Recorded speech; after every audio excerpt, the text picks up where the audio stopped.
Hello, કેમ છો વિદ્યાર્થી મિત્રો? નમસ્કાર બધાને.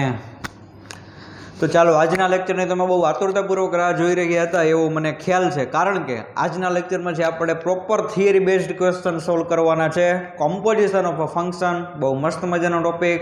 તો ચાલો ગણેશાય નમઃ કરીને સ્ટાર્ટ કરીએ આજનો લેક્ચર. તો ક્વેશ્ચન જે લખું છું અત્યારે કે વિધેય f from a to b અને g from b to c માટે નીચે પ્રમાણે સાબિત કરો. મેઇન ક્વેશ્ચન એવો છે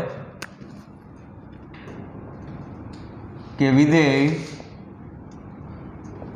f from a to b અને g from b to c ઓકે માટે નીચે પ્રમાણે સાબિત કરો. માટે નીચે પ્રમાણે સાબિત કરો.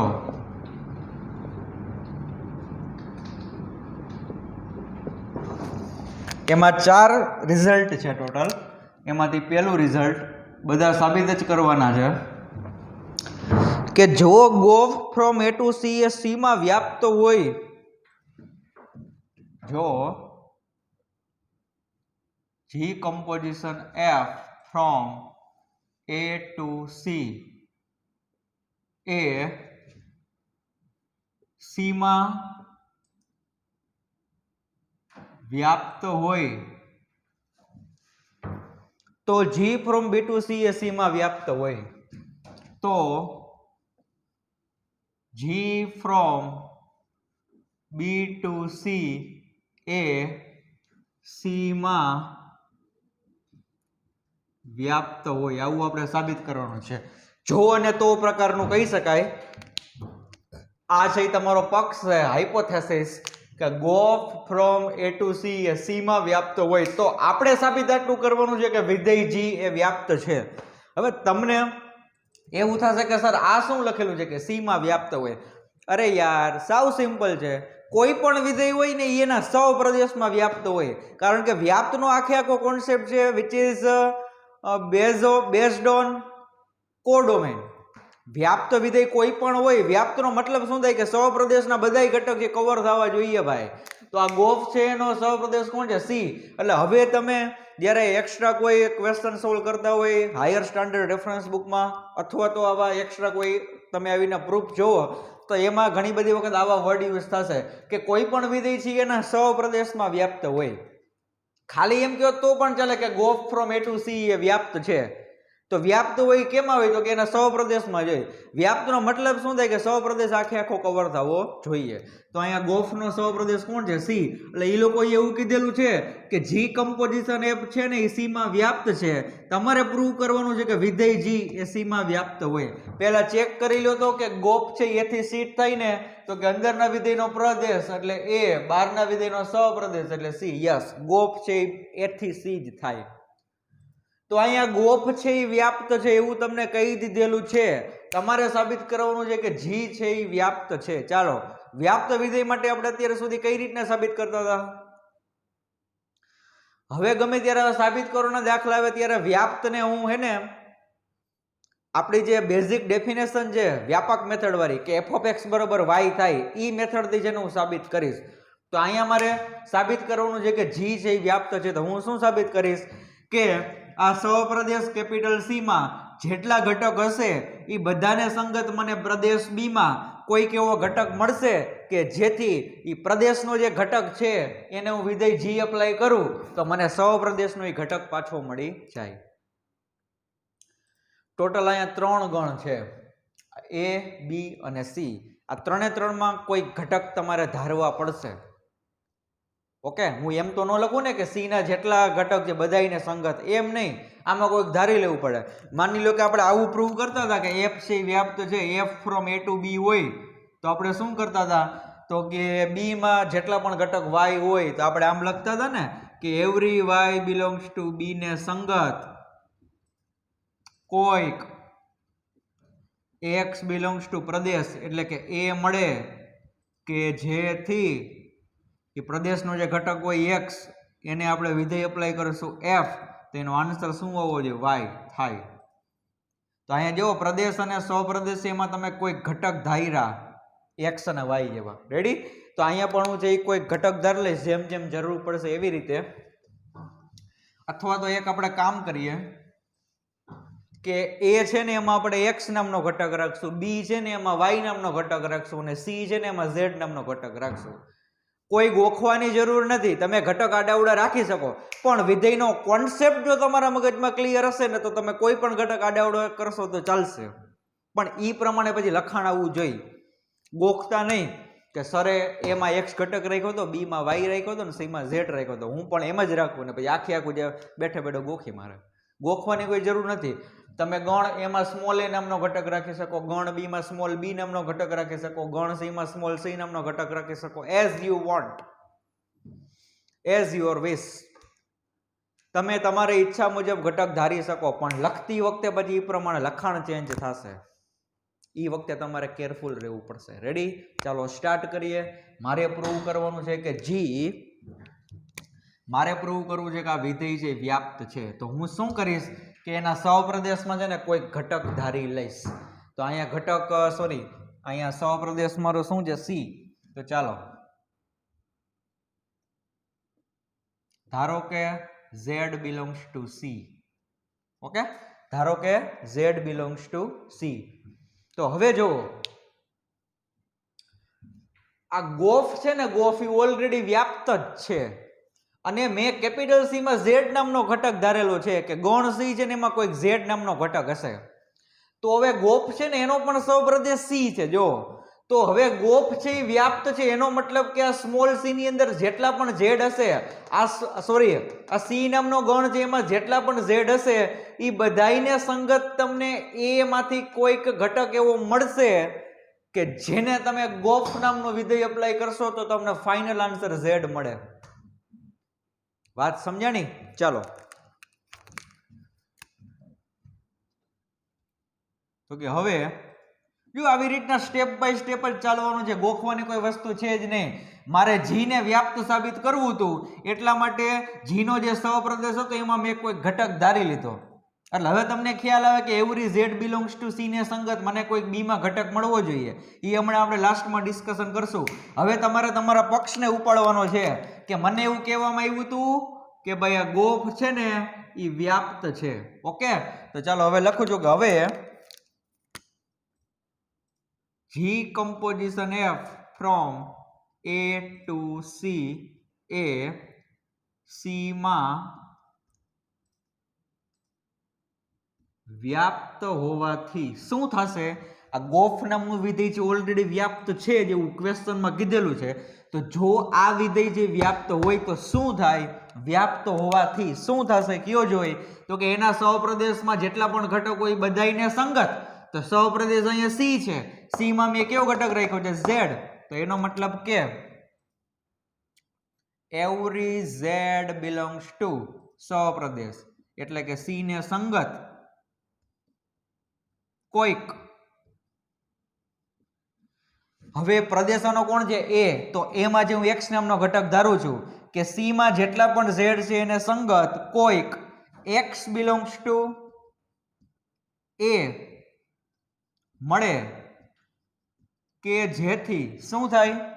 એ પ્રદેશમાં તમે જે ઘટક લીધો છે એક્સ, એને તમારે વિધેય એપ્લાય કરવાનું. કયું? ગોફ.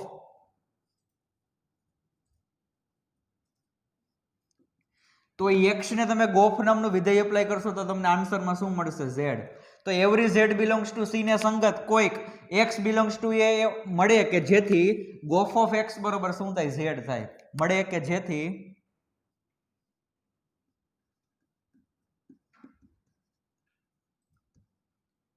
હવે જો સમજેલા હોય ને, તમે કોન્સેપ્ટ સમજેલા હોય ને તો આ બધું અહીંયા યાદ અહીંયા તમને કામ આવે. તમે જો એવું જ ગોખી માર્યું હોય કે એફ ઓફ એક્સ બરોબર વાય થાય તો જ છે વિધેય વ્યાપ્ત, એવું જરૂરી નથી. અહીંયા એક્સ અને વાય શું છે એનો તમને મિનિંગ ખબર હોવી જોઈએ. એટલા માટે હું જનરલમાં દર વખતે તમને એવી વ્યાખ્યા આપું છું કે એવરી ઘટક બિલોંગ્સ ટુ સહપ્રદેશને સંગત કોઈક તમને ફલાણા નામનો ઘટક જે પ્રદેશમાં મળે કે જેથી તમે ફલાણા નામના ઘટકનું ફંક્શન એપ્લાય કરશો તો તમને જે સહપ્રદેશનો તમે જે ઘટક ધર્યો ને પાછો મળી જાય. તો તો અહીંયા સહપ્રદેશમાં મેં કયો ઘટક ધાર્યો હતો ઝેડ, આર્યો સહપ્રદેશ. જોવો એમાં ઝેડ નામનો ઘટક છે, એને સંગત મને કોઈક એક્સ મળશે. કેમાં? એમાં. એ છે એ પ્રદેશ છે. જુઓ કે જેથી એ પ્રદેશનો જે ઘટક એક્સ છે એને તમે આ વિધેય એપ્લાય કરશો ગોફ, તો તમને આન્સર પાછો ઝેડ મળી જાય. આ ખ્યાલ છે? કાંઈ નથી કર્યું.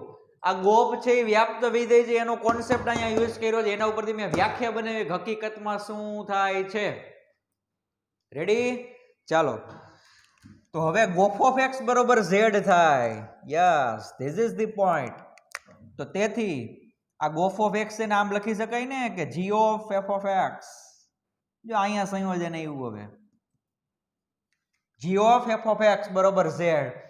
નાઉ tell me friends, what is the meaning of f of x? f of x indicates what? આ f of x એ શું દર્શાવે? તો કે x ની ઇમેજ દર્શાવે. કયા વિધેય હેઠળ? તો કે વિધેય f હેઠળ. તો હવે તમારી આંખો વડે તમે ટગર ટગર જઈ વિધેય f માં જોવો છે. વિધેય f આર્યું a to b. x છે મેં કેમાં ધાર્યો તો એમાં આર્યો. બધું તમને જો તમને કને રિયલ ફીલ જ કરાવું છું બધું શું થઈ છે. આ x બિલોંગ્સ ટુ a છે, એનો મતલબ કે ગણ a છે એમાં કોઈક x નામનો ઘટક છે. આ રહ્યો f નો પ્રદેશ a, એમાં કોઈક x નામનો ઘટક હશે. આ રહ્યું x બિલોંગ્સ ટુ a. તો હવે આ જે ગણ a છે એમાં કોઈક x નામનો ઘટક હોય એને હું વિધેય f અપ્લાય કરું તો એને કહેવાય શું કે f of x. પણ આ f of x થી શું સૂચવે છે? તો કે x નું પ્રતિબિંબ, x ની ઇમેજ, x નું આઉટપુટ. તો એ પ્રતિબિંબ કયો કે પછી ઇમેજ કયો કે પછી આઉટપુટ કયો, કયા વિધેયનું? તો કે વિધેય f નું. એ બધું કયા ગણમાં હોય? આ પ્રદેશ છે એમાંથી મેં કોઈ ઘટક ઉપાડ્યો x, એને હું વિધેય એપ્લાય કરું તો આઉટપુટ મને ગણ b માં મળે. ગણ b માં મને આઉટપુટ મળશે f of x નું. ઓકે, તો હવે આ f of x બરોબર છે ને હું કંઈક નવો ઘટક ધારી લઉં. કારણ કે હકીકતમાં f of x છે ક્યાં બેઠો હશે? b માં બેઠો હશે. શું કામ અહીંયા બેઠો હશે? કારણ કે f નો સહપ્રદેશ b છે. યાર તમે સમજો અહીંયા x નથી, આ x ને મેં f અપ્લાય કરી દીધેલો છે, અને જો તમે કોઈ ઇનપુટ ને જે f અપ્લાય કરી દો એટલે તમને આઉટપુટ મળે, અને આઉટપુટ છે હંમેશા સહપ્રદેશમાં હોય. Now you can see that here the codomain of function f is set b, કે f નો સહપ્રદેશ b છે. હજી લાસ્ટ ટાઈમ છેલ્લી વખત સમજાવી દઉં છું, દર વખતે આવી માથાકૂટમાં પડીશ નહીં. આ f of x છે એ શું દર્શાવે છે કે વિધેય x નું, સોરી, ઇનપુટ તમારો x છે એને તમે f અપ્લાય કરો છો એટલે તમને કંઈક x નું આઉટપુટ દર્શાવશે. તો હવે ક્વેશ્ચન એ થઈ કે x છે એ કેમાં હોવો જોઈએ? એમાં, પ્રદેશમાં. તો અહીંયા લખેલો છે x belongs to a. જો તમે વ્યવસ્થિત સ્ટેપ વાઇઝ આ બધી ધારણા કરેલી હશે, સ્ટેપ વાઇઝ તમે આગળ વધતા હશો એટલે ઓટોમેટિક બધા ઘટક છે એના ગણમાં ગોઠવાઈ જ ગયા હોય. આ કોઈ ગોખવાની વસ્તુ છે જ નહીં. રેડી? એટલા માટે મેં એક ફોર્મેટ જ બેસાડી દીધું છે કે જ્યારે કેપિટલ A નામનો સેટ આવે એમાં હું x નામનો ઘટક ધારીશ, કેપિટલ C આવશે એમાં z નામનો ઘટક ધારીશ, અને b આવશે ત્યાં હું y નામનો ઘટક ધારીશ. That's it. સમજાણું? તો આ f of x છે એટલે x નું આઉટપુટ વિધેય f હેઠળ. તો આ રહ્યો ગણ, એમાંથી તમે કોઈ x નામનો ઘટક ઉપાડ્યો પ્રદેશમાંથી, એને તમે f અપ્લાય કર્યો એટલે એ દર્શાવશે f of x. પણ હકીકતમાં f of x એટલે કે x નું આઉટપુટ બેઠું તો આમાં હોય ને, અથવા તો x નું આઉટપુટ જે તમને કેમાં હોય એ તમે x ને તમે ક્યાં કનેક્ટ કરવા જશો? તો કે સહપ્રદેશની અંદર. યસ, એટલે કે ગણ b માં. તો f of x છે ને હકીકતમાં કોનો ઘટક હશે? ગણ b નો ઘટક હશે. પણ સાહેબ અમને આ f of x માં મજા આવતી નથી. f of x બરોબર તમે કંઈક ધારણા કરી લ્યો ને. પણ આ f of x એ કયા ગણમાં હશે? તો કે ગણ b માં. અને ગણ b માં હું કેવો ઘટક ધારવાનો છું? y નામનો ઘટક ધારવાનો છું. રેડી? ચાલો, તો કે તેથી g of y બરાબર z, કારણ કે f of x બરાબર y લેતા જ્યાં y belongs to b. આ f of x બરોબર મેં શું લઈ લીધું? y. અને y છે પાછો ક્યાં હશે? તો કે ગણ b ની અંદર, કારણ કે f નો સહપ્રદેશ ગણ b છે. ગણ b છે. રેડી? f of x બરોબર y.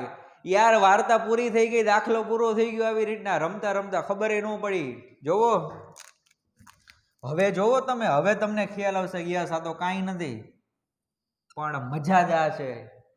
મજા જ આવડી છે વિદ્યાર્થી મિત્રો. તમે કન્ટેન્ટ વાઇઝ સાબિત કરતા જાવ, સોરી કોન્સેપ્ટ વાઇઝ વ્યવસ્થિત સ્ટેપ બાય સ્ટેપ એટલે સાબિત થઈ જાય. હવે પહેલેથી વિચારો શું સાબિત કરવું તું, તો કે વિધેય જી છે સાબિત કરો. જો મને બહુ મજા આવી ગઈ છે અત્યારે, જે ટૂંકમાં સંતોષનો જે ટૂંકમાં ફિલિંગ થઈ ને એ અત્યારે મોજ આવી જાય છે તમને બધાને. વિધેય જી છે એને મારે સાબિત કરવું છું કે વ્યાપ્ત, તો એના માટે શું સાબિત કરવું પડે, તો કે આના સહપ્રદેશમાં કોઈ ઘટક હશે એને સંગત.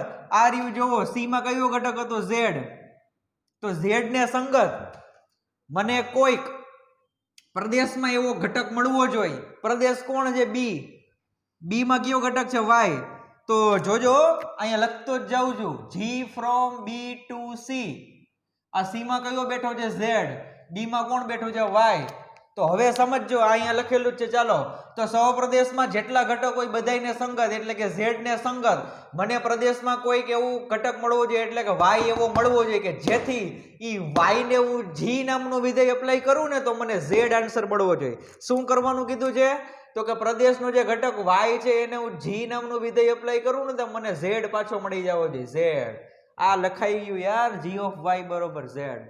શું તમે વિચારો છો? હજી સાબિત થઈ ગયો દાખલો આખો. આમાં બીજું કઈ ન હોય, આમાં કે LHS બરોબર RHS ન આવે કઈ. આ તમે વ્યાખ્યાને સમજેલા હોય તો અહીંયા આવીને તમને લાઈટ થઈ જાય, સેન્ટર ફ્રેન્ડ્સ દિમાગ કી બત્તી જલ ગઈ કે હાઈલા તો સાબિત થઈ ગયું. શું કામે, તો કે જીનો સહપ્રદેશ સી છે, સી માં મેં ઝેડ ધાર્યો હતો, એટલે એનો મતલબ કે આન્સરમાં મને ફાઇનલ ઝેડ મળવો જોઈએ. આ ઝેડ મળી ગયો, પણ કોને સંગત, તો કે ગણ બી માં તમે જે ઘટક ધાર્યો હોય એ તમને કોઈક એવો મળશે. બી માં મેં કોણ ધાર્યો તો વાય, તો કે વાય જે બી માં છે એટલે કે પ્રદેશમાં છે, તો એ વાય ને મારે શું અપ્લાય કરવું પડે, જી. આ થઈ ગયું જી ઓફ વાય બરોબર ઝેડ. That's it. બસ હવે ફાઇનલ તમારે ખાલી મેંગો કરીને લખવાનું છે. મેંગો એટલે કે આમાં every Z belongs to C ને સંગત વાય બિલોંગ્સ ટુ બી એવો મળે છે કે જેથી જી ઓફ વાય બરોબર ઝેડ થાય. રેડી? ચાલો અહીં લખી નાખું છું કે આમાં every Z belongs to capital C ને સંગત કોઈક વાય બિલોંગ્સ ટુ બી મળે છે કે જેથી શું થશે, ઈ વાય ને તમે જી એપ્લાય કરો એટલે કે જી ઓફ વાય બરોબર ઝેડ થાય. અને આના બેઝ ઉપરથી તમે શું કહી શકો, યસ ફાઇનલ, કે તેથી વિધેય g from b to c એ સી માં વ્યાપ્ત છે.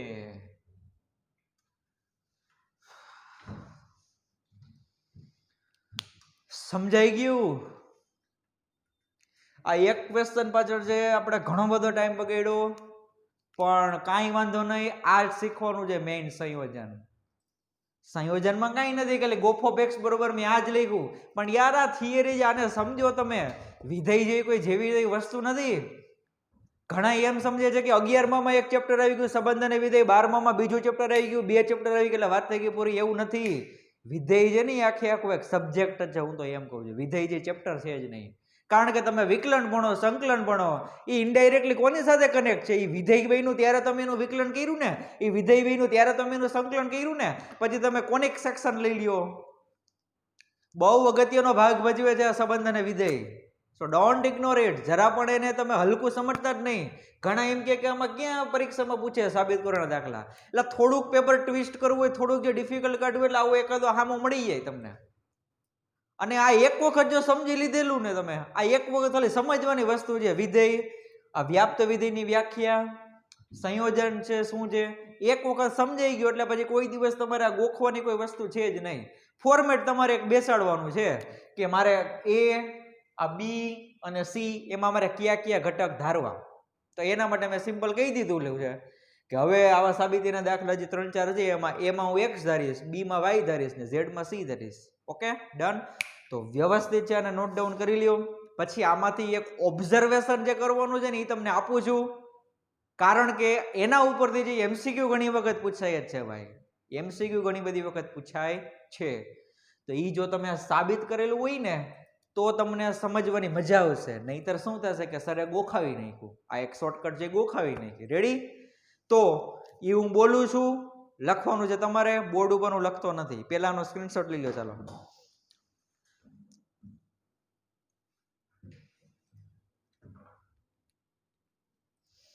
ચાલો શું છે? 2 વખત બોલું છું નિરાતે કે જો બે વિધેયનું સંયોજન એ વ્યાપ્ત હોય તો કયું વિધેય અહીંયા વ્યાપ્ત થવું જોઈએ? આપણે શું સાબિત કર્યું? તો કે જી છે ને એ કમ્પલસરી વ્યાપ્ત થવું જોઈએ. હવે તમે મને કહો જોઈએ કે એ સંયોજનમાં જી છે એ કયું વિધેય છે? અંદરનું છે કે બહારનું વિધેય? આપણે જે દર વખતે બોલીએ છીએ અંદર બહાર, એમાં જી છે એ કયું વિધેય થશે? બહારનું વિધેય થશે, આઉટર ફંક્શન. આ જી છે જો અહીંયા બહાર છે, બહાર. ઓકે, તો હવે યાદ રાખો. હવે આટલું તો યાદ રાખશો ને યાર, સાબિત તો મેં કરી દીધું, તમારે ખાલી યાદ રાખવાનું છે. અને યાદ ન રાખો તો આ તમે વારે ઘડીએ રિવિઝન કરો એટલે તમને ઓટોમેટિક મગજમાં બેસી જાય. પણ એફ અને જી માં પડતા નહીં, મહેરબાની કરીને રિક્વેસ્ટ છે તમને. કારણ કે આ તો ગોફ છે, ફોગ દઈ જાય તો પાછું એફ છે એ વ્યાપ્ત થઈ જાય. ઘણા આમ કોઈ કે જી છે એ વ્યાપ્ત છે, જી છે એ વ્યાપ્ત છે. પણ જો ગોખ હોય તો પાછું પૂરેપૂરું ગોખવાનું કે જી જે ક્યારે વ્યાપ્ત હોય, તો કે ગોફ વ્યાપ્ત હોય ત્યારે. તો એવી માથાકૂટ મૂકો ને યાર, ખાલી આટલું યાદ રાખો કે બે વિધેયનું સંયોજન એ વ્યાપ્ત હોય તો બહારનું વિધેય ફરજિયાત વ્યાપ્ત થવું જ જોઈએ. બહારનું વિધેય છે એ ફરજિયાત વ્યાપ્ત થવું જ જોઈએ. ચાલો એક વેન આકૃતિથી તમને સમજાવું છું. મારે વિધેય એ કોઈ નિસ્બત નથી, હું ખાલી વેન આકૃતિ ડ્રો કરવા માંગુ છું કે આ એક ગણ એ, એની અંદર મેં 3 ઘટક લઈ લીધા, 1 2 3. આ ગણ બી,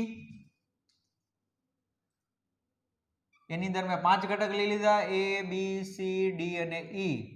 આ ત્રીજો આ એક ગણ સી, એની અંદર હું લઉં છું આલ્ફા, બીટા, ગામા, ડેલ્ટા. હવે જો આ એ થી બી માં આપણે કયું વિધેય એપ્લાય કરવાનું હોય? એફ. તો માની લ્યો કે 1 છે એ સાથે કનેક્ટ થાય છે, 2 છે એ બી સાથે કનેક્ટ થાય છે, અને 3 છે એ સી સાથે કનેક્ટ થાય છે. રેડી? બી થી સી માં કયું વિધેય એપ્લાય કરવાનું હોય? તો કે વિધેય જી. તો માની લ્યો કે એ ની ઇમેજ આલ્ફા આવે છે, બી ની ઇમેજ બીટા આવે છે, અને સી ની ઇમેજ ગામા આવે છે. ઓકે, ચાલો હવે તો ગોફ ક્યાંથી ક્યાં થાય વિચારો જોઈ. આ ગોફ છે, ગોફ એ ક્યાંથી ક્યાં થાય? તો કે એ થી સી, એ થી સી. તો વિચારો જોઈ કે આ ગોફ છે, ગોફ એનો પ્રદેશ તો એ થયો ને, તો 1 નું ફાઇનલ આઉટપુટ શું મળ્યું? આલ્ફા. પછી આ ગોફ એના પ્રદેશ એ માંથી બીજો ઘટક ઉપાડ્યો આપણે 2, તો 2 નું ફાઇનલ આઉટપુટ શું મળ્યું? બીટા. એવી જ રીતના 3 એટલે કે ગોફ ઓફ 3, એનું ફાઇનલ આઉટપુટ શું મળ્યું? સી ની અંદર ગામા. તો અહીંયા મારો પક્ષ છે ને એનું સમાધાન થતું નથી. જો પક્ષનું સમાધાન થતું નથી. પક્ષ શું કહેતું હતું કે ગોફ છે એ વ્યાપ્ત છે. તો બતાવો મને અહીંયા ગોફ વ્યાપ્ત. અહીંયા ગોફ છે એ વ્યાપ્ત નથી, કારણ કે ગોફ છે એ થી સી માં છે. એનો મતલબ કે સૌપ્રદેશ સી ના બધાય ઘટક છે એ કોઈક ને કોઈક સાથે કનેક્ટ થવા જોઈએ. But here delta is not connected with anyone else. આ ડેલ્ટા જે કોઈ સાથે કનેક્ટ નથી થતો, તો એનો મતલબ કે ગોફ છે એ વ્યાપ્ત નથી. તો જો ગોફ છે એ વ્યાપ્ત નથી ને, તો સાથે સાથે તમારો વિધેય જી છે ને એ પણ વ્યાપ્ત નથી. કારણ કે વિધેય જી છે એ ક્યાંથી ક્યાં છે? બી થી સી. એનો મતલબ કે સી ના બધા ઘટક જે કનેક્ટ થવા જોઈએ. પણ હવે જો હું અહીંથી ડેલ્ટા કાઢી નાખું, ડેલ્ટા કાઢી નાખ્યો મેં, તો હવે શું થયું જોવો જોઈએ. ગોફ નો સૌપ્રદેશ સી, આ સી ના બધાય ઘટક છે કનેક્ટ થઈ જાય છે, તો કે યસ. તો હવે અહીંયા ગોફ છે એ વ્યાપ્ત છે. તો ગોફ છે વ્યાપ્ત છે ને, તો સાથે સાથે જી પણ વ્યાપ્ત છે. ચેક કરી લ્યો. કારણ કે વિધેય જી નો પણ પ્રદેશ કોણ છે? સી. તો સી ના બધાય ઘટક કનેક્ટ થાય જ છે.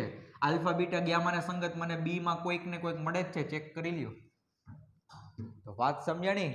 તો વિધેય જી છે ને કમ્પલસરી વ્યાપ્ત થાય જ. ક્યારે? જો ગોફ છે ને એ વ્યાપ્ત હોય તો. વિધેય એફ ના વ્યાપ્ત સાથે કોઈ પણ પ્રકારનો લેવા દેવા છે જ નહીં ગોફ ને. કારણ કે એફ છે એ અંદરનું વિધેય જાર્યું. અંદરનું વિધેય વ્યાપ્ત હોય કે ન હોય કઈ નિસ્બત નથી. આ રહ્યું જો અહીં અંદરનું વિધેય એફ છે વ્યાપ્ત નથી. શું કામે? કારણ કે એફ નો સૌપ્રદેશ બી છે આ એના બે ઘટકથી કોઈ સાથે કનેક્ટ નથી થતા, પણ એની સાથે કોઈ પણ પ્રકારનું લેવા દેવા નથી આ સંયોજનને. સંયોજન એમ કહે છે કે જો બે વિધેયનું સંયોજન વ્યાપ્ત હોય તો આ બહારનું વિધેય છે ને એ કમ્પલસરી વ્યાપ્ત થવું જોઈએ. તો અહીંયા જી જે વ્યાપ્ત છે ચેક કરી લો. આ બધા ઘટકને સંગત મને કોઈક ઇનપુટ મળે જ છે પ્રદેશની અંદર. રેડી? ઓકે, ચાલો તો હવે નેક્સ્ટ ક્વેશ્ચન સોલ્વ કરીએ. એ પણ સાબિત કરવાનો જ છે. સ્ક્રીનશોટ તમે લઈ લીધેલો હશે એવી આશા સાથે બોર્ડ રબ કરી નાખું છું. બહુ મસ્ત કોન્સેપ્ટ છે યાર, આ સમજવાનું છે બધું.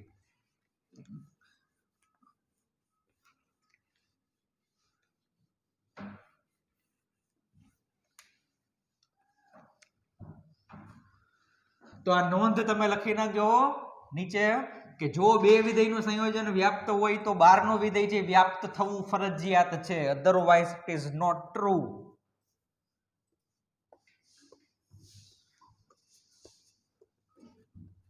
ગોફ નું લખતા નહીં કે ગોફ વ્યાપ્ત હોય તો જી વ્યાપ્ત થાય. આપણી સાદી ભાષામાં જ કે સંયોજન વ્યાપ્ત હોય તો બહારનું વિધેય વ્યાપ્ત થાય, બસ. ચાલો હવે તો કે સેકન્ડ ક્વેશ્ચન.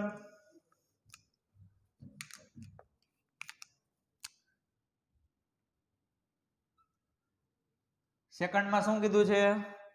તો કે જો ગોફ a to c એક એક હોય તો f a to b એક એક હોય. જો ગોફ from a to c એક એક હોય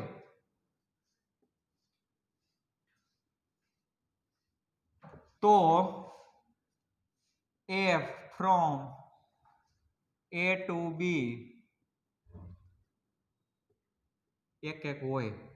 ચલો આ વખતે એક એક નો કોન્સેપ્ટ આવ્યો, વ્યાપ્ત નો નથી. શું કીધેલું છે કે જો સંયોજન એક એક હોય ને તો f એક એક હોય એવું તમારે સાબિત કરવાનું છે. કોને મારે એક એક સાબિત કરવું છે? f ને. મને આપેલું શું છે તો કે બે વિધેયનું સંયોજન એટલે કે ગોફ ઈ એક એક છે. તો હવે વિચારો કે મારે વિધેય f ને એક એક સાબિત કરવું હોય તો શું કરવું પડે? સાવ સિમ્પલ છે યાર. આના પ્રદેશમાંથી કોઈક બે ઘટક ઉપાડી લેવાના x1 x2, કારણ કે એક એક માટે બે ઘટક હોવા જોઈએ. બહુ મસ્ત મજાનું વિધાન છે. એક એક માટે બે ઘટક હોવા જોઈએ, કારણ કે તમારે સાબિત કરવું છે એક એક. અને એક એક ની વ્યાખ્યા એવી કે છે કે જો કોઈ વિધેય છે એના ઇમેજ સરખી હોય તો ઇનપુટ પણ સેમ હોવો જોઈએ. એનો મતલબ કે if f of x1 is equal to f of x2 then x1 must be equal to x2. Then and then you can say that the function f is 1 to 1, otherwise it is not. વાત સમજાણી? તો આના પ્રદેશ જે a છે ને એમાંથી મારે બે ઘટક ધારવો પડશે x1 x2. પછી હું ધારણા કરીશ કે ધારો કે f of x1 બરાબર f of x2 અને હું પ્રૂવ કરીશ કે x1 બરાબર x2, તો આપણે કહી શકીએ કે f કેવું છે? વિધેય એક એક છે. રેડી? તો ચાલો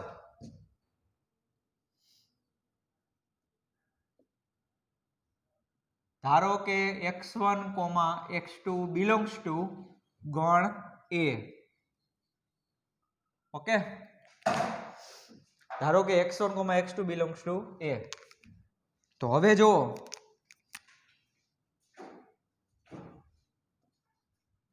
ધારો કે f of x1 બરાબર f of x2. આ તો સમજાય ને, આપણે ઘણા બધા દાખલા કરી ગયા વિધેય એક એકના. એમાં આપણે આવી જ રીતના કરતા હતા કે f of x1 બરોબર f of x2, જ્યાં x1 અને x2 જે આપણા ઇનપુટ છે, અને ઇનપુટ જે ક્યાં હોય તો કે પ્રદેશની અંદર, એટલે કે a માં. અહીંયા સુધીનું ક્લિયર બધાયને? ઓકે. હવે મારે ફાઇનલ પ્રૂવ શું કરવાનું છે? x1 બરોબર x2. પણ અહીંયા કોઈ વિધેય તો આપેલું જ નથી કે f of x બરોબર શું છે. એ જ તો વાત છે. એટલા માટે તો થિયરી બેઝડ ક્વેશ્ચન છે, એટલા માટે થોડુંક ડિફિકલ્ટ લાગે છે બધાને. પણ ડિફિકલ્ટ જ આપણે ઈઝી બનાવવાનું છે. ઓકે યાર, તમને અહીંયા એવું આપેલું છે કે ગોફ છે એક એક છે, તો અહીંયા ગોફની તો એન્ટ્રી કરાવો. ગોફની એન્ટ્રી કરાવવા માટે મારે આ f નું કોની સાથે સંયોજન કરવું પડે? f નું કોની સાથે સંયોજન કરવું પડશે? યસ, વિધેય g સાથે. તો સંયોજન કઈ રીતના થાય? તો કે f છે એને ફરી પાછું મારે વિધેય g એપ્લાય કરવું પડશે, વિધેય g. ઓકે, તો ચાલો વિચારો કે હવે શું કરશું. તો કે આ જે f છે ને એને મારે g એપ્લાય કરવું પડે. જો હવેનું સ્ટેપ મેઇન છે કે તેથી g of f of x1 બરાબર g of f of x2. આ બેય બાજુ મેં વિધેય g એપ્લાય કર્યું, પણ શું હું આવું કરી શકું? દુનિયાનો કોઈ પણ ઇનપુટ એને હું g એપ્લાય કરી શકું? હું એમ કહી દઉં કે 5, તો શું 5 ને g એપ્લાય કરી શકાય? આ નો કરી શકાય. પેલા પૂછવું પડે 5 ને કે તું ક્યાં છો? ઈ એમ કે ને કે હું g ના પ્રદેશમાં બેઠો છું, તો ઈ તમે 5 ને g એપ્લાય કરી શકો. તો અહીંયા મેં f of x1 છે, f of x1 એને મેં g એપ્લાય કરી દીધું. તો શું તમને તમારું શું કહેવું છે કે આ f of x1 છે ઈ g ના પ્રદેશમાં છે?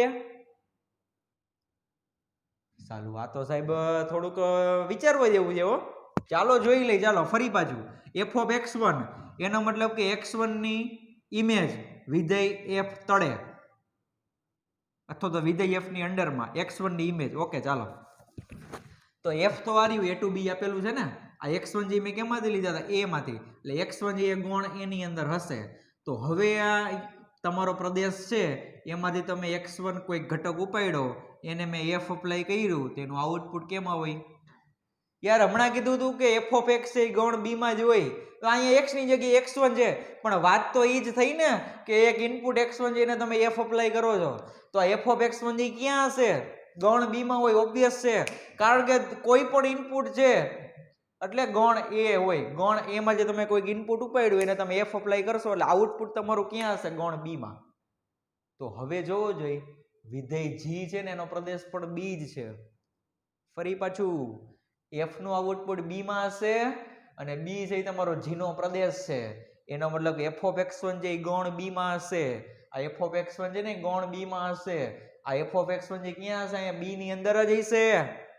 તો b ની અંદર કોઈ પણ ઘટક હોય એને તમે વિધેય g એપ્લાય કરી શકો છો, કારણ કે ક્વેશ્ચનમાં એવું કીધેલું છે કે g from b to c ઈ એક વિધેય છે. વિધેય આ લખેલું છે ને આર્યું વિધેય f વિધેય g.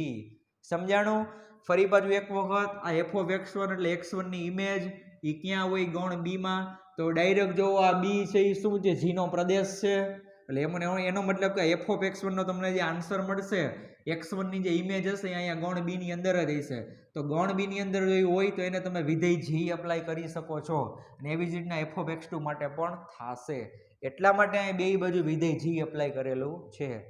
ઘરનું કોઈ આપણે એવું ચાલે નહીં હો. મેથ્સમાં કોઈ ઘરની પ્રોસિજર ન હાલે. ડાયરેક્ટ તમે કોઈ પણ વિધેય દેખાઈને g હોય કે f છે એપ્લાય ન કરી શકો. એના માટે કંઈક એની પાછળ રીઝન હોય. અહીંયા રીઝન શું મળ્યું મને? કે f of x1 છે ને અહીંયા ઓલરેડી g ના પ્રદેશમાં છે b ની અંદર. ઓકે, તો આયા સિમ્પલ જેવું કારણ કે કરીને લખ નાખું છું. કારણ કે g from b to c એક વિધેય છે. g from b to c એક વિધેય છે. ઓકે, તેનો પ્રદેશ b છે અને f of x1 જે પણ b ની અંદર જ હશે. તો હવે જો f of x1 અહીં b ની અંદર હોય તો એને હું ઈઝીલી વિધેય g એપ્લાય કરી શકું. થઈ શકે ને, વિધેય g એપ્લાય થઈ શકે, પણ શું કામે થાય છે એનું રીઝન હવે તમને ખબર પડી ગઈ. ચાલો આ g of f of x1 અહીંથી મારે આ બ્રેકેટ કાઢી નાખવો હોય તો શું કરવું પડે? યસ, કમ્પોઝિશન કરવું પડે. તો આવું થશે કે તેથી g કમ્પોઝિશન f કયું ઇનપુટ છે? x1 બરાબર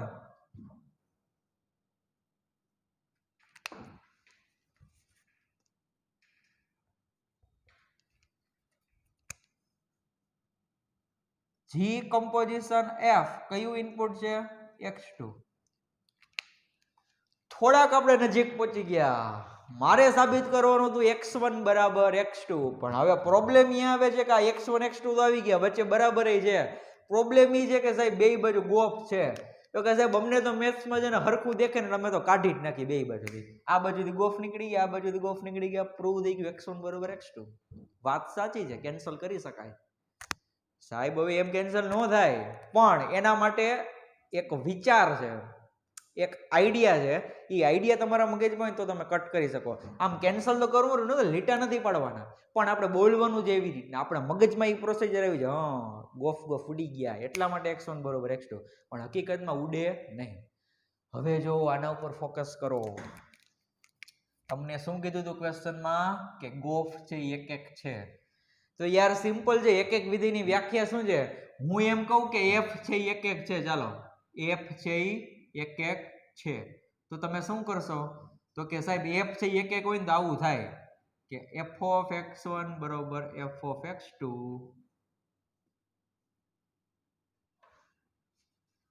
ઓકે, એફ ઓફ x1 બરોબર શું છે એફ ઓફ x2, એફ છે એક એક છે જો ઓલરેડી, મારે સાબિત નથી કરવું, આ ક્વેશ્ચન થોડીક વાર ડાયવર્ટ કરી નાખો, આ વિચારો કે તમને એમ કીધેલું છે કે વિધેય એફ છે એક એક છે, તો તમારા મગજમાં તમે શું સમજશો, તો તમે એમ કહેશો કે સર જો એફ એક એક હોય ને તો આવું થાય, કેવું થાય કે એફ ઓફ x1 બરોબર F of x2 that implies x1 બરોબર x2, તો અહીંયા તમે હકીકતમાં શું કર્યું, હકીકતમાં તમે કર્યું શું, આ એફ એ ઉડી ગયા x1 બરોબર x2, એટલે એ સમજવા માટે છે.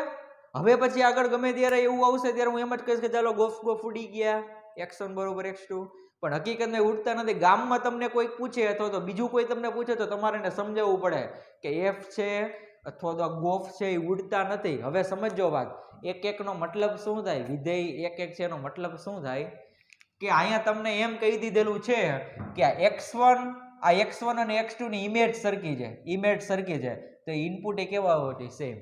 એક એક વિધિની વ્યાખ્યા શું છે કે જો ઇમેજ સેમ હોય તો ઇનપુટ એ સેમ, અને જો ઇનપુટ જુદા જુદા તો આઉટપુટ એ જુદા જુદા. વાત થઈ ગઈ પૂરી, બે બાજુથી કહી શકાય. જો આઉટપુટ સેમ હોય તો ઇનપુટ સેમ થવા જોઈએ, અને જો ઇનપુટ જુદા જુદા હોય તો આઉટપુટ જુદા જુદા થવા જોઈએ. તો આને કેવું કહેવાય, એક એક કહેવાય. ઓકે, તો જો એફ છે એક એક હતું, વિધેય એફ છે એક એક હતું, તો તમે શું કીધું કે જો એફ ઓફ x1 બરોબર એફ ઓફ x2 હોય તો આવું થાય x1 બરોબર x2, એનો મતલબ કે બે બાજુથી એફ નીકળી ગયા. એ ખાલી બોલવા માટે છે, સમજવામાં શું કહેવાનું થાય કે x1 અને x2 જે બેની ઇમેજ સરખી હતી તો એ બે ઇનપુટ કેવા થવા જોઈએ સેમ. તો હવે યાર અહીંયા ફોકસ કરો કે ગોફ છે એક એક છે, તો x1 અને x2 બેયની ઇમેજ કયા વિધેય હેઠળ હતી, ગોફ હેઠળ, પણ ગોફ છે ઓલરેડી એક એક છે, એનો મતલબ કે x1 અને x2 ની ઇમેજ સરખી હોય ને તો એ બે ઇનપુટ એ કેવા થવા જોઈએ સેમ. x1 અને x2 કેવા થવા જોઈએ, સરખા થવા જોઈએ. શું કામે, કારણ કે ગોફ છે એક એક છે એટલા માટે. જો તમને એ ન કીધેલું હોય ને કે ગોફ એક એક છે તો તમે ડાયરેક્ટ લખી ના શકો કે x1 બરોબર x2. વાત સમજાણી, આ બે ઇનપુટ જે છે x1 અને x2 બેયને મેં ગોફ અપ્લાય કર્યા, આન્સર સેમ મળ્યો, એનો મતલબ કે x1 અને x2 ના આઉટપુટ સેમ છે, પણ હકીકતમાં ગોફ છે એ કેવું કીધેલું છે એક એક. તો એક એક વિધેયની વ્યાખ્યા અનુસાર તમે એમ કહી શકો કે જો x1 અને x2 ની ઇમેજ સરખી હોય અને જો એ વિધેય એક એક હોય તો x1 અને x2 કેવા થવા જોઈએ, સેમ થવા જોઈએ. કારણ કે એક એક વિધિની વ્યાખ્યા એવી કે છે કે જો આઉટપુટ સરખા તો ઇનપુટ સરખા હોવા જ જોઈએ. હવે મગજમાં બેઠું, તો હવે જ્યારે ગમે ત્યારે આવીને સંયોજનના ક્વેશ્ચન આવે સાબિત કરવાના, ત્યારે આવું કોઈ સ્ટેપ આવે, બે બાજુ વિધેય સરખું હોય અને તમને કીધેલું હોય કે વિધેય એક એક છે, તો હું તો ભાઈ એમ જ બોલવાનું છું કે એ બે ઉડી ગયા, પણ હકીકતમાં ઉડતા નથી. અને લીટા તો પાડતા જ નહીં હો, લીટા પાડતા જ નહીં તો આબરૂ જશે સાવ યાર. લીટા ન પાડવાની, ગોફ સરખું દેખેલું ઉડી જાય, મેથ્સમાં બધે એવું ન હોય. આ તો વિધેય છે, વિધેયમાં કઈ ઉડવાનું આવે જ નહીં, પણ આ તો સમજવાનું છે કે x1 અને x2 ની ઇમેજ સરખી છે તો એ બે x1 અને x2 પણ સરખા થવા જ જોઈએ, કારણ કે ગોફ છે એક એક છે. તો તમે વિધેય f ની એક એક વિધિની વ્યાખ્યામાં એ જ ભણ્યા છો કે આઉટપુટ સરખા તો ઇનપુટ એ સરખા. વાત થઈ ગઈ પૂરી. તમે સાબિત એવું જ કરતા હતા ને, હજારો વખત આવું સાબિત કરી ગયા. ચાલુ અહીંથી કરતા હતા, ધારો કે f of x1 બરોબર f of x2, છેલ્લે પ્રૂવ શું કરતા હતા, x1 બરોબર x2, અહીંયા f છે એક એક હતો તો બે બાજુથી ઉડી ગયો. ઓકે, તો હવે જે સાબિત કરવાના મારા ક્વેશ્ચન છે અહીંયા હું બોલવાનો તો આવી જ રીતના છું કે ભાઈ ગોફ ઉડી ગયા. તો તેથી x1 બરોબર x2, કારણ કે લખવું પડશે હો કે ગોફ ક્યાંથી ક્યાં હશે, a to c એક એક વિધેય છે. રીઝન લખવું પડશે બધે.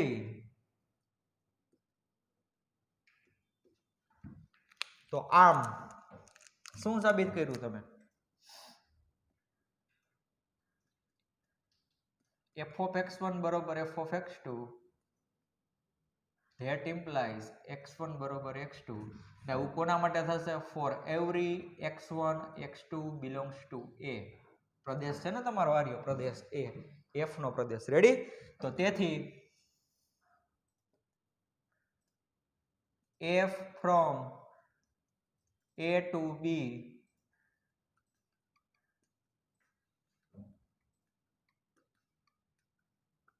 એક એક વિધેય છે. થઈ ગયું ને સાબિત? તમારે f ને પ્રૂવ કરવું હતું, એક એક છે. ઓકે, તો આમાં જોવા જાવ તો મેઇન સ્ટેપ તો ખાલી આ બે જ છે. f of x1 બરોબર f of x2 તો તમે ધારણા કરવાનો છો, કારણ કે તમારે સાબિત કરવું છે. હવે એને મેં બે બાજુ g એપ્લાય કર્યું, શું કામ તે તમને ખ્યાલ છે. પછી આ અહીંથી બ્રેકેટ નીકળી ગયું એટલે કમ્પોઝિશન, એમાં કઈ નવું હતું નહીં. પણ પછી આ બે બાજુ મેં ગોફ કાઢી નાખ્યા, ખાલી x1 બરોબર x2 કહી દીધા. એ મેઇન સમજવાનો ટોપિક હતો. હું કામ આ ગોફ કેન્સલ થાય? એ લીટો કરતા ને ઉડાડવાના નથી, સમજવાનું છે, બોલવાનું એવું છે મગજમાં કે ગોફ ભયા ગયા, પણ હકીકતમાં જાતા નથી. એ તો એની જગ્યાએ છે. રેડી? તો સાબિત થઈ ગયું x1 બરોબર x2. ફાઇનલ આ એક લાઈનમાં બધું લખી નાખવાનું છે વ્યવસ્થિત. એટલા માટે f છે એક એક વિધેય છે. તો ચાલો લઈ લેવાનો સ્ક્રીનશોટ.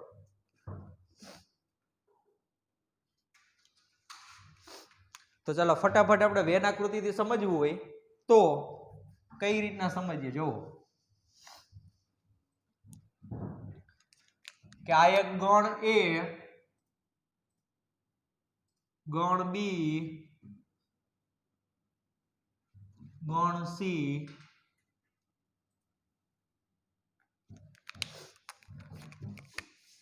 આ 1 2 3 આ A B C. તો ચાલો 1 નો આન્સર A આવે છે, 2 નો આન્સર A આવે છે, 3 નો આન્સર C આવે છે.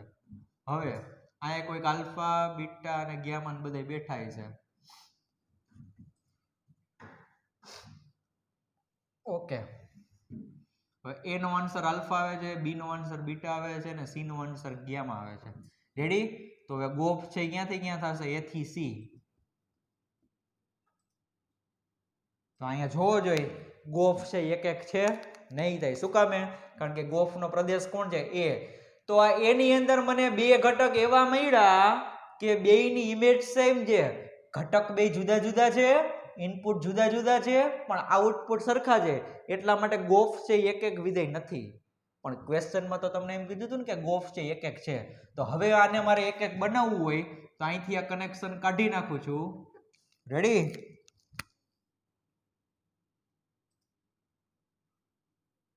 ચાલો હવે વિચારો છે ગોફ નો પ્રદેશ A, આ A ના બધા ઇનપુટ એ બધા જુદા જુદા આઉટપુટ સાથે જોડાયેલા છે. એનો મતલબ કે ગોફ છે એક એક છે. ચાલો ગોફ છે એક એક છે. ગોફ એક એક હોય તો હકીકતમાં જો આ વિધેય f હતું તમારું અને આ વિધેય g હતું તમારું. ઓકે, તો f છે એ પણ f છે ને એ પણ એક એક થઈ ગયું. ચેક કરી લ્યો, કારણ કે f નો પ્રદેશ પણ એ જ છે. એના પ્રદેશના બધાય ઘટક છે, બધાના આઉટપુટ જુદા જુદા જ આવે છે. હવે કદાચ તમે વિધેય g છે ને, વિધેય g એ કદાચ એક એક ન હોય તો ચાલે. તમને સમજાવી દઉં. જુઓ અહીંથી આ કનેક્શન કાઢી નાખું અને c ને હું આની સાથે કનેક્ટ કરી દઉં. હવે જોવો જોઈએ આ વિધેય g છે એનો પ્રદેશ કોણ છે? b. તો b ની અંદર મને બે ઘટક એવા મળ્યા કે એ બે ઇનપુટ જુદા જુદા છે પણ એનો આઉટપુટ સેમ છે. તો અહીંયા વિધેય g છે એક એક નથી, પણ તોય ચાલશે. ગોફ એક એક છે પણ f ને તો ફરજિયાત એક એક થવું જ પડશે.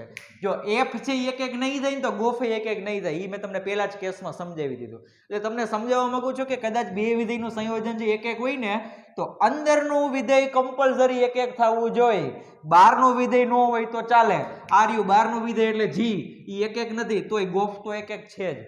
ઓકે, તો હવે આમાં તમારે નોંધ ઈ લખવાની લેશે. ફરી પાછું એક વખત બોલું છું કે બે વિધેયનું સંયોજન એક એક હોય તો અંદરનું વિધેય ફરજિયાત એક એક હોવું જોઈએ. આવું તમારે લખવાનું છે નોંધમાં. અંદરનું વિધેય એટલે આ જો અહીંયા f હતું. સમજાઈ ગયું? એટલે સંયોજન જો વ્યાપ્ત હોય તો બહારનું વિધેય વ્યાપ્ત થવું જોઈએ. સંયોજન જો એક એક હોય તો અંદરનું વિધેય એક એક થવું જોઈએ. તો જ સમાધાન થાય સંયોજનનું. રેડી? તો આજના લેક્ચરમાં આપણે અહીંયા સુધી રાખીએ છીએ. તમારે ખાલી લખવાનું આટલું જ રહેશે.